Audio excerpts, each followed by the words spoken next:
Welcome to the Prescription for Success podcast with your host, Dr. Randy Cook.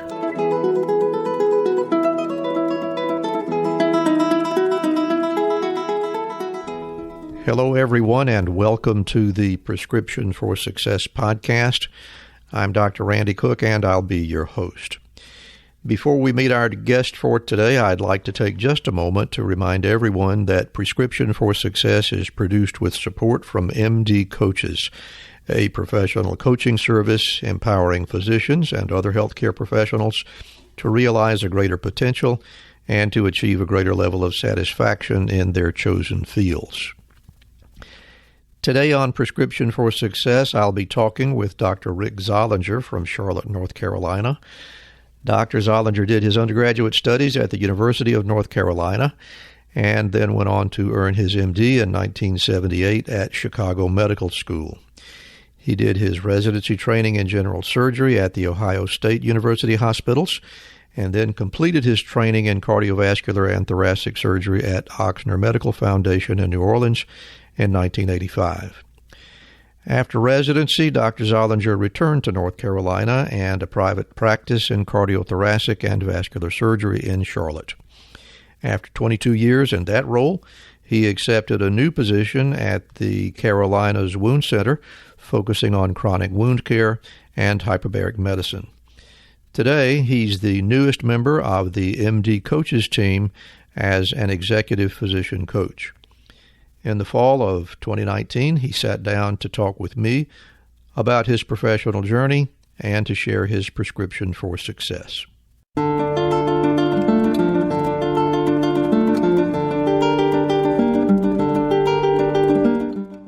So, Dr. Rick Zollinger, I want to thank you very much for being with us today and welcome to Prescription for Success. It's great to have you. Glad to be here. Looking forward to it.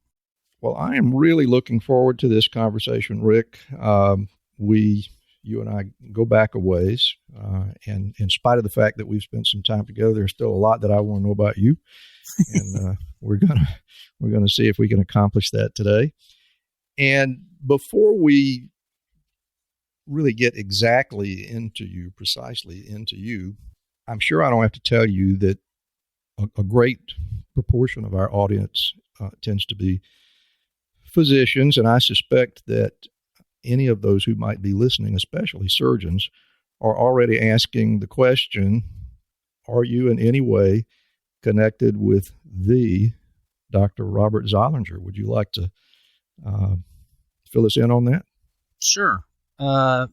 He was my uncle and my dad's brother, and they were two farm boys, grew up in Fairfield County, which is just outside Columbus. Fairfield County, Ohio. Yes, Ohio, I'm sorry. Yes, there are multiple Columbuses. And both went into medicine. They were the only two kids. My uncle was 9 years older, and he went on and trained at Harvard, and then he was a professor at Cleveland, Western Reserve. And my dad behind him came along, and then he went to Harvard from Ohio State to medical school. So long story short, yes, my uncle was the Zollinger Ellison, and they discovered that in 1955. And Eddie Ellison was his assistant professor in Columbus, who was originally from Milwaukee. And they went on, his son and I became chief residents together, and he followed up that by becoming the Zollinger Professor of Surgery at Ohio State, which he just retired from. So he was, Chris Ellison became the Zollinger Chair at Ohio State, which was kind of full circle coming around. So yes, I was related. And then my dad was a surgeon, and even my maternal uncles were surgeons. So I just thought that's what you did. I guess you really didn't have a chance, did you? No. Well, no. I mean, I just kind of thought you grew up and that's what you did for a living. That's all I ever knew.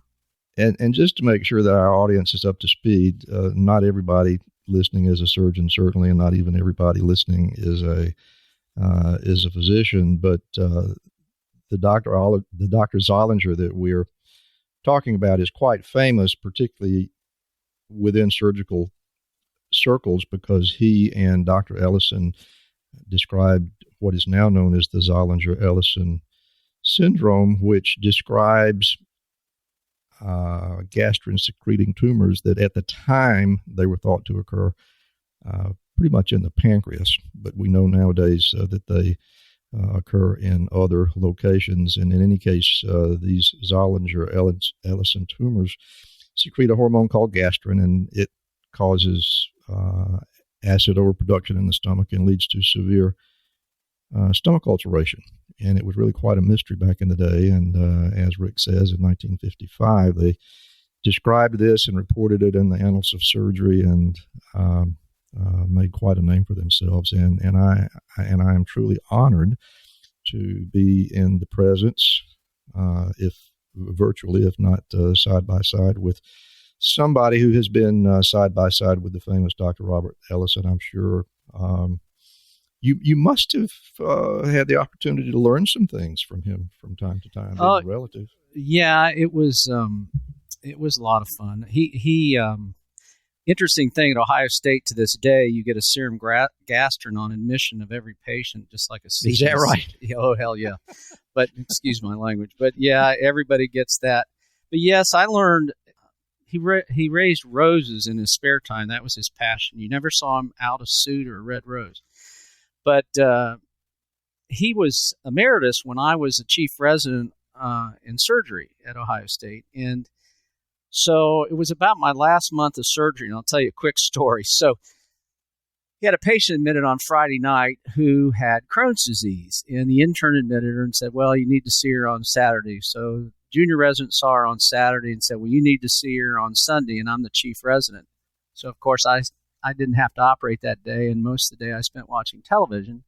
And so I got up at 5 a.m. You had to be in a spotless white coat, tie, everything, and meet him in X-ray. And I'm walking down this long hall in the dark, seeing him standing there. It's May, you finish in June. And all I see is like 1,000 air fluid levels on a flat plate X-ray. And I'm going, uh-oh, I'm in big trouble. And I walk up there, and he would call me Dickie. And he said, Dickie, what do you see there? I said, well, that's a bowel obstruction. He said, and whose patient is that? And I said, it's your patient. And then he said, he began to tear into me and said I was the worst doctor, worst nephew, worst person he ever knew, and all this. And the following weekend, I saw him at his house, and he goes, hey, Rick, how you doing? How's work? And all this. It was two doors. But his key that he taught us, any resident of Ohio State, was public speaking. And one of the things he taught you was the KISS principle, keep it simple. He had only 8 lines on a slide. They were all blue and white. And he would always say that you had to tell the audience what they already knew, then tell them one new fact that they would enjoy, and then tell them what you told them and leave, and do it in less than 8 minutes. And if you did that, they walked out there going, I knew all that stuff he was talking about, except that one thing he told me. That's kind of neat. And then they thought he was a special speaker. And I always remember that. That's really brilliant. Yeah, it was brilliant. I can't remember who the writer was, but someone wrote a remembrance of him that was published in the Archives of Surgery, I think. And he opened by saying that Dr. Zollinger was respected by his colleagues and feared by his students. Do you think that's accurate? Yes and no. I mean, he was one of these people that, and I think Dr. Sabiston at Duke was similar. The 20th century to me was a century of surgical superpower guys, and it's moved on. But long story short, he would take the student and protect them. He wanted them to learn. He would go. Now the residents, that's another matter. I think this guy was probably talking as much about the house staff as he was about the medical students. Yeah, he would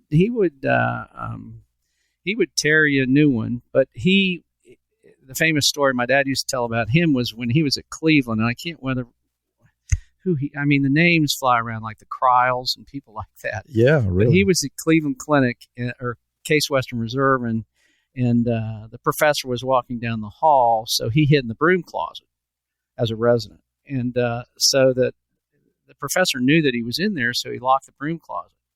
And then never said another thing the rest of the day. And then about 6 o'clock, he sent somebody back to unlock the broom closet. This was from 6 a.m. rounds. And I think he never forgot that. So I should think. It's a great story. Yeah. Well, all right. That's enough about other people's history. I want to find out some things about your history now. You got your undergraduate degree in 1973, major in English. Would I be correct to assume that when you started college, that going into medicine was not necessarily on the radar at that time? No, it was on the radar. I was just I started off as a chemistry major, and then after I needed like 3 more courses at the end of sophomore year, and I hated chemistry. I just hated it. So I went to my advisor and said, well, what could I do different? And they said, well, you can do English, history, or political science and graduate in 4 years. So I picked English. And then what really turned me on to the thought of medical school after that was I took zoology my junior year, and I said, oh, well, this is what it could be. This is fun. I like this. And it was comparative anatomy. And so it was kind of a change of pace. My first couple of years, let's just say I was flying by the seat of my pants around college. Well, probably most of us find ourselves in that situation, I think. But nonetheless, you went on, got into medical school. And at that point, were you pretty sure that you were headed for surgery, or did you take some time to look over the landscape? I tried to keep an open mind, and I would say that I always thought I was just going to be a surgeon. I just thought that's what you did. But do you think that had something to do with the people that you were surrounded by in your family? Oh, for sure. The way I grew up, I knew what the lifestyle was. I used to go in those days, you could go in and I would sit on the anesthesiologist's lap when they did an appendectomy with the windows open in the 50s. They don't do that anymore. But I tried to keep an open mind, and as it turned out, I loved obstetrics, but I didn't like gynecology, and because I loved delivering babies, and I did that at Cook County, so we delivered a lot of babies. But that was fun, and then I loved cardiology, and so between those two, I kind of got the interest in cardiac stuff and babies. And so my true goal was to become a pediatric cardiac surgeon, which I didn't quite get all the way to that, but that's where I came from that. And once I got into my my senior electives, I pretty much was on a course for surgery. I did them all in surgery. So it sounds to me like you really rather enjoyed medical school, and I like hearing about this from doctors. Some people tell me that, gosh, it was just miserable for whatever reason. Other people tell me they loved every day of it, and I'm interested to know what medical school was like for you. Well, it was different. I started out I went to Mexico, and as I told you, I ended up reading Gray's Anatomy and yellow highlighted it and read it back again, cover to cover, and studied. And then I had taken part 1 and 2 of the national boards and had to score really high on those. And my goal was always to transfer back. And then I did. And it was like going through the service, like me going in the Marines, going in the Army, something like that. I had to cut my hair short. I had to learn another language. And when I got back to the medical school that I transferred back, I had to drop back a year in Chicago. It was special. I felt like I'd been given a gift then. So I loved it. I enjoyed every clinical moment. I loved my basic, maybe psychiatry was a little different, but everything else I enjoyed. And then my clinical years, my senior year where you did electives, I just, I went to Duke and I went to Ohio State I had a great time. when you set up for the match. So it sounds like the basic science years were a bit of a struggle, but once you got into a clinical situation, it's pretty good after that, right? Yeah. I like I said, it's almost like as you know, you're put on a rocket ship at 23 or 4 years old, and the next thing you know, you're 40s, and you fly through training and residencies and boards and you have all these goals, and it was a special time. There were good and bad times, but it was very special. Sure. And residency as well, would you say that those were enjoyable? Oh, yeah. As well? Yeah, I really enjoyed residency. I most of it for, as you know, surgical residency.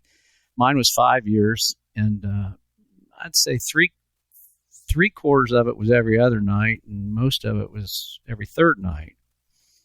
And then thoracic surgery was every other night. So pretty much you saw your rear end coming in the door as you left the previous morning. It was like that. But you were busy, and the friends you made, and the things you learned, I think that's different now.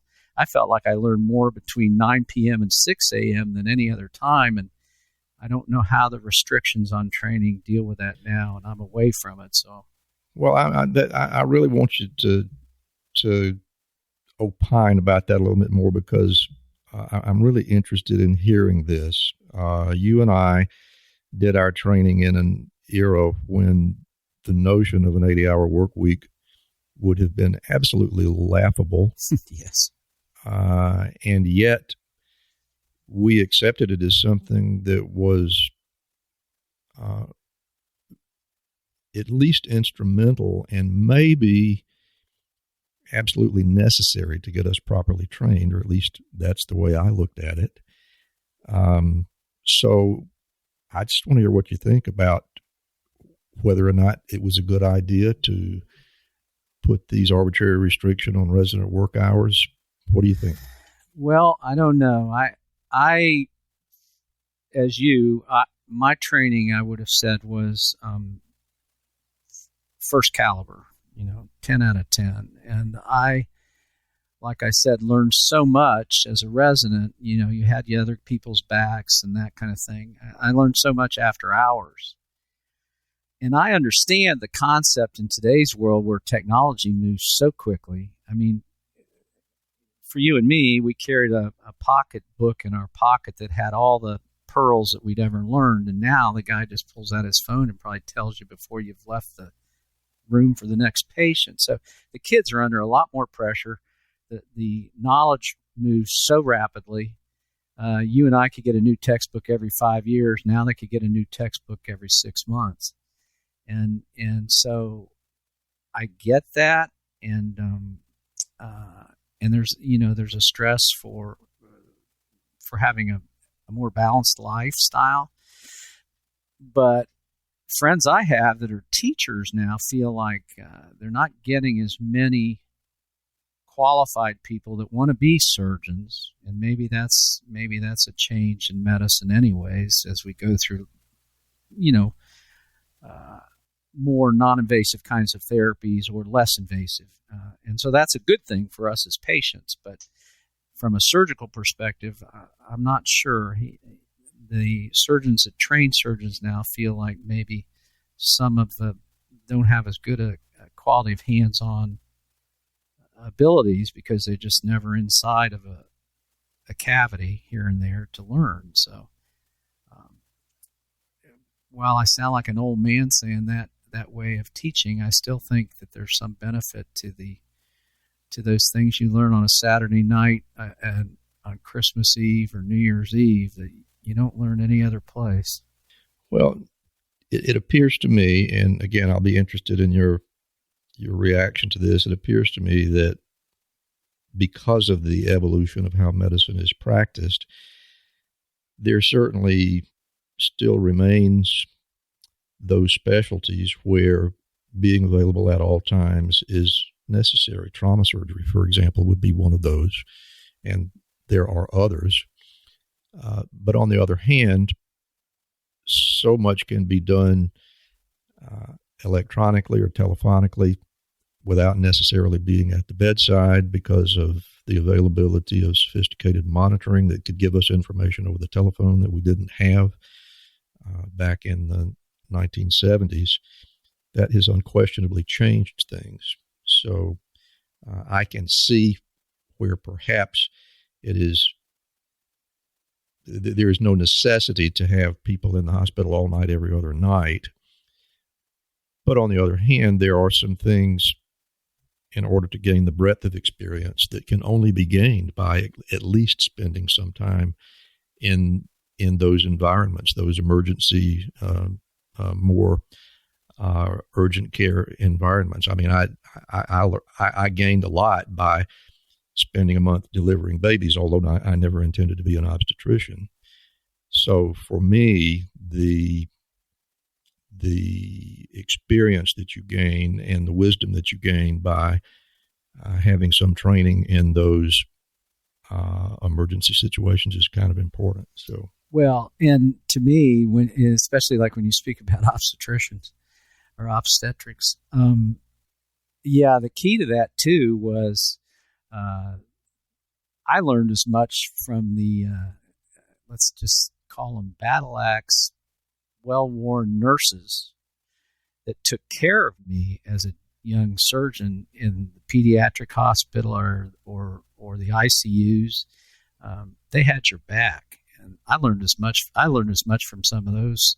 At our time, it was mainly women. Now it's men and women, but I learned as much from them as anybody. Yeah, I think that's absolutely right. And in fact, our opening episode of this podcast is me talking about myself, and I actually got into that. I spent an entire year before starting the medical school working as an orderly in a surgical intensive care unit, and it was like an extra year of medical school for me. I learned a lot of stuff, and I learned it from nurses. Right. And, there's just absolutely no substitute for that kind of education, I think. Yeah, it's wonderful. Well, all right, let's move you along a little bit. Okay. You finally got through those residency years and moved over to Charlotte. How'd you pick Charlotte?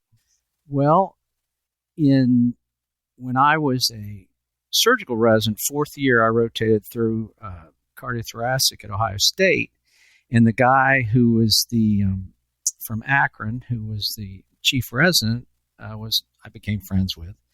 Well, as time went on, he got his first job out in California, decided he needed more training. So he went back and did a year at Cleveland. Long story short, the people in Charlotte were cardiologists from the Cleveland Clinic, so they went and got a fellow from Cleveland to be their new surgeon because they knew how they were trained. And so I was in my second year at Ochsner, and I didn't have a job lined up. And he came down, I think, for one of the national thoracic meetings, and he said, well, I'm looking for a partner. And I said, well, where are you? And he says, well, I'm in Charlotte, North Carolina. I said, oh, that's great. I went, my wife's family lives there, and that would be wonderful. He says, well, you'll have to come up and take a look. And that was it. If he had been practicing in Boise, Idaho, I'd probably be living in Boise, Idaho. But that's how we got our first job. It just so happened that it was North Carolina and two Ohio boys. So that was kind of... And that's where you've been for the duration. Yeah, right? been here ever since. I mean, there were always hurdles. There were, I remember my dad echoing, saying, well, you had to your 40. Now, that was more in private practice. In academics, of course, you can move. But he said, you better figure it out. And between the time I got here and, my first 5 years, I had offers to start a program in the mountains, one to the South Carolina. My dad had heart surgery in Florida, and the guys offered me a job in Sarasota, and all those hurdles went boom, boom, boom. And I kind of looked at them all and then said, no, I'm staying put. And then once I passed that third one, I stayed put. And then that's where I've been ever since, yes. Well, you did have a bit of an evolution, I think, in Charlotte. Maybe midway into the career, you got a faculty appointment as an assistant clinical professor? Yeah, I did. I met Bill Marston. had met him early on, who was a professor of vascular surgery, or I guess he was the chief of vascular surgery at UNC Chapel Hill Hospitals, University Hospitals, and got to know him, and so I did that, and that was kind of fun.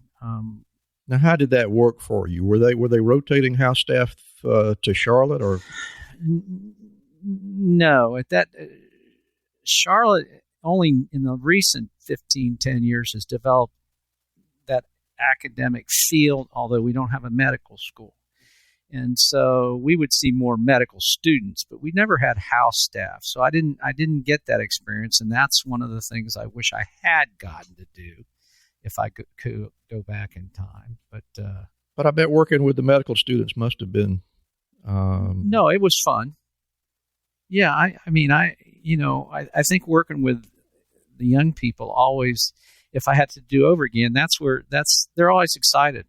I mean, I can't imagine what it's like to be a college coach, a Krzyzewski or Roy Williams or Nick Saban, and you go in every day and you got a bunch of 18-year-olds that are having fun, they're excited, and they have to help you with your mindset for your practice. So yeah, kids are so this mentoring of the students at a very formative age, you found that rewarding? Was it intimidating? Was that like? No, it was rewarding. I can't honestly say that we did a lot of that in this town. They do now, but when I was coming along, it wasn't the case because we didn't have a medical school we have 4 in the state, but we didn't have one in Charlotte. And I used to describe our situation as more of a mercenary medical setting. I don't know if that's the proper way to describe it, but especially as you've had the competition between hospital systems in the last 15 years. So it's now become that. We have a cancer center and we have residency programs and all that, but that's only come to pass probably in the last 10, 15 years, 10 years especially. So we all evolve, and in 2007, you made an evolution into the role of a chronic wound care doctor. How did that come about? Well, it's kind of like I told you, that's a Monty Python move of life, and now for something completely different. I had goals, which wrong or otherwise, that, financial goals and stuff. And my late 50s or whatever. And I was kind of a maverick physician in a way. And I was kind of getting fed up with the system and this and that. And so, at that time, all the hospitals were picking off all the doctor groups and buying up doctor groups and vying for turf. And so I ended up retiring. And so after about 6 months, kind of you can call it a midlife sabbatical, one of the administrators who knew me said, "You're too good a physician. You need to come back and do something. We're going to start up wound care." And I said, "Well, I don't know what that is exactly, but I'm game."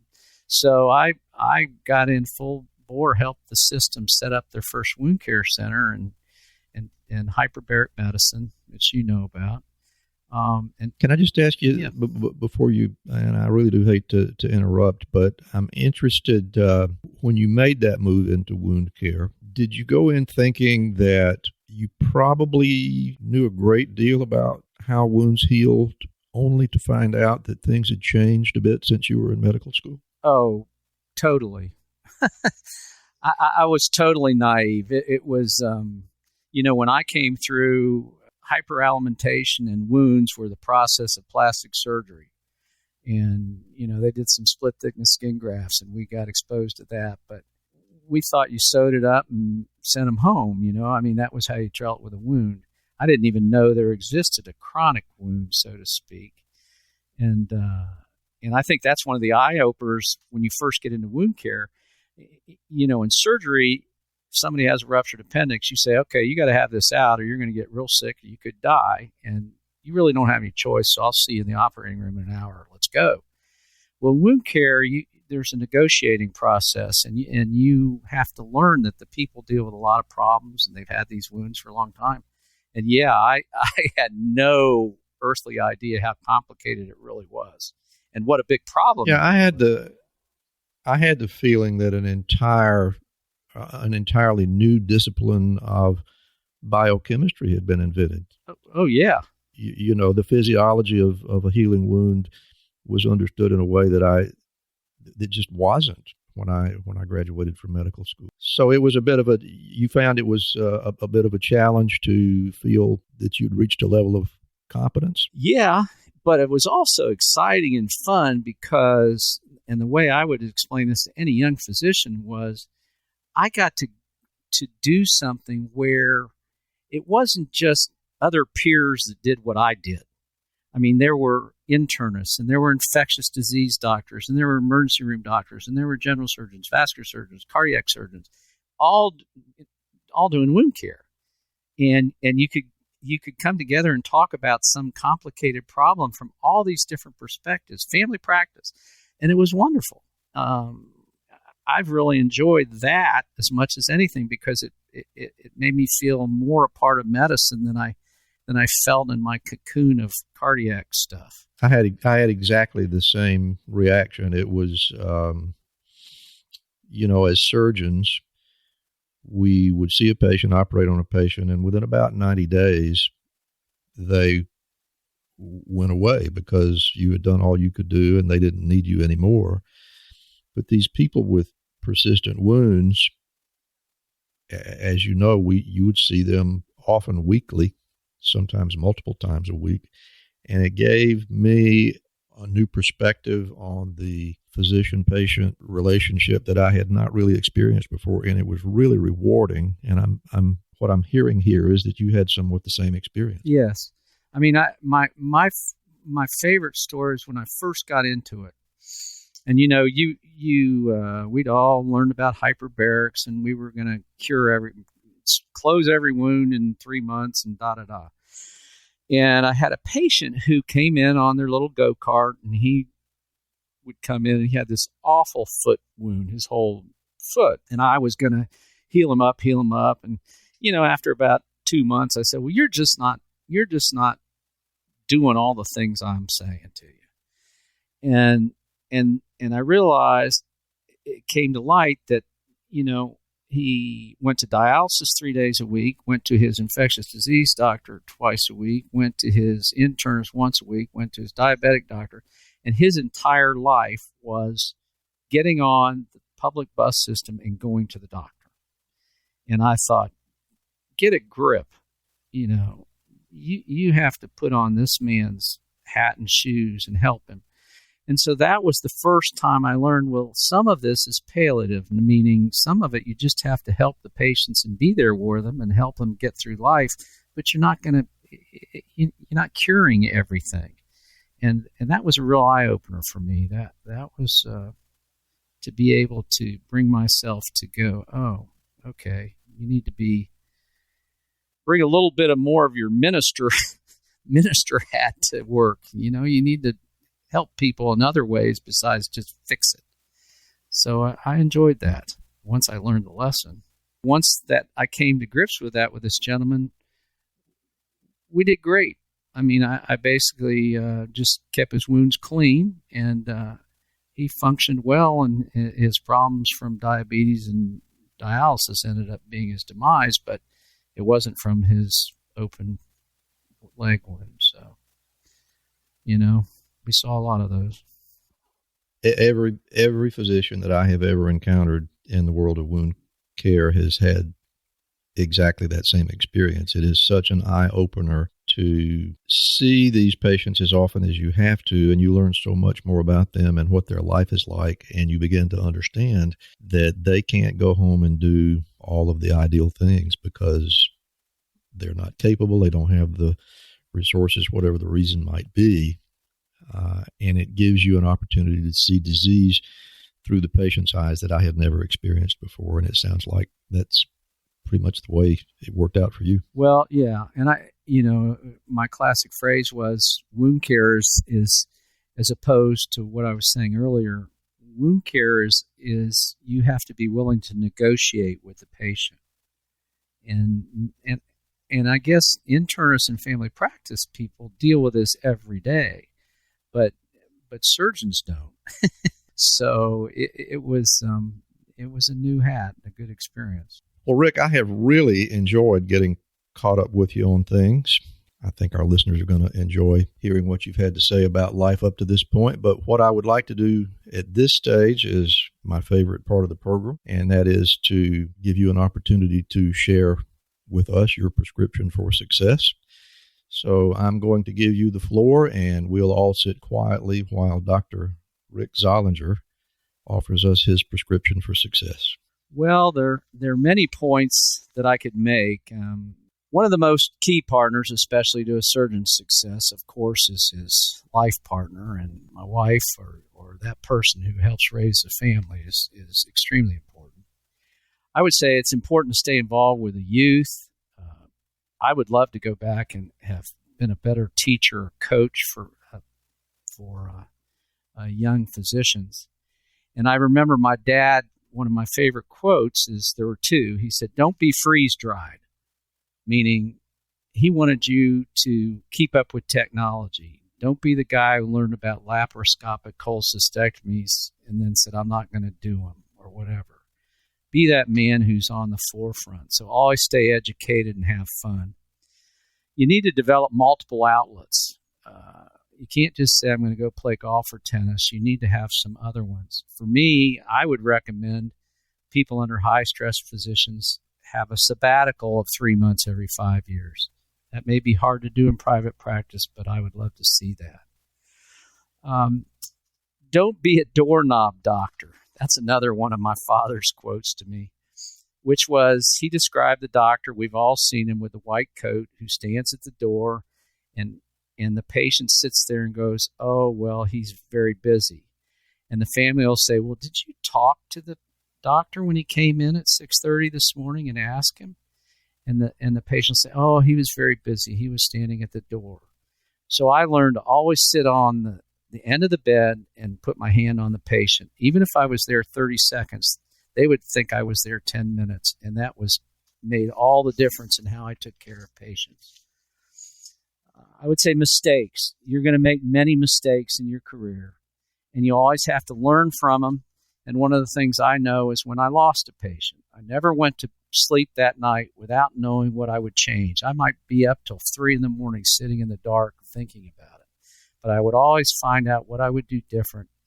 And as my father told me there, he said, if you don't lose a little bit of yourself with every patient, then you better get out of the business. Never take away hope or empathy. It's important, especially in what I did, to always keep that open for the family. Bedside manner is everything. I used to describe, I think they should teach courses about this now, but I used to describe coronary bypass, and a lot of my patients were farmers, and I had a 5-minute elevator speech. I'd go in and say, "Okay, I'm going to use a chainsaw, cut you open, do some plumbing, close you with a coat hanger, and you're ready to go in 6 weeks, and you got a 98% chance of making it through." And the farmer would look at me and say, Take it away, doc. See you tomorrow." I'd said 5 minutes, and these people would trust you. It's amazing how important that is. I would also say to respect your elders. Even as an elder, respect your elders. And when I got into wound care, I remember somebody from one of the companies said, "Well, this doctor in the mountains only uses honey and he doesn't know what he's doing." Well, once I did it for a while and the products developed, I realized, he was a pretty smart guy. He knew more than they thought he did. And lastly, I would say that you should, as I said earlier, wound care taught me to listen to my patients. You negotiate your treatments because you have to walk in their shoes. And not all treatments are a solution, and you have to respect the patient's opinions. And for me, those are the most important points going forward. And I hope that helps some younger physicians. Thanks, Randy. A lot of wisdom there. It's fascinating to me how many new things that I learn along the way. The chainsaw and the coat hanger. Now, there's one that I'm not going to forget for a while. Well, it simplifies it. The only thing was to the farmer, I'd say, now you understand the plumber gets paid better than I do, and that was probably not the appropriate statement, but they understood it very clearly. I bet they did. Well, Rick Zollinger, it has been a real pleasure getting caught up with you again and hearing your stories. I appreciate you being here. And before we go, I want to give you an opportunity to tell our listeners where to find you. If you've got a website or email address or any other thing that you'd like to publicize, go ahead and let us know right now. Well, my email, and you can contact me there, is rzollinger, ZOLLINGER, @mac.com. My Twitter handle is @ZooDoc, and I'm on LinkedIn too if you want to find me there and communicate with me there. So any of those three are fine. Dr. Rick Zollinger, thank you again so much for being with us, and have a great day. Thanks, Randy.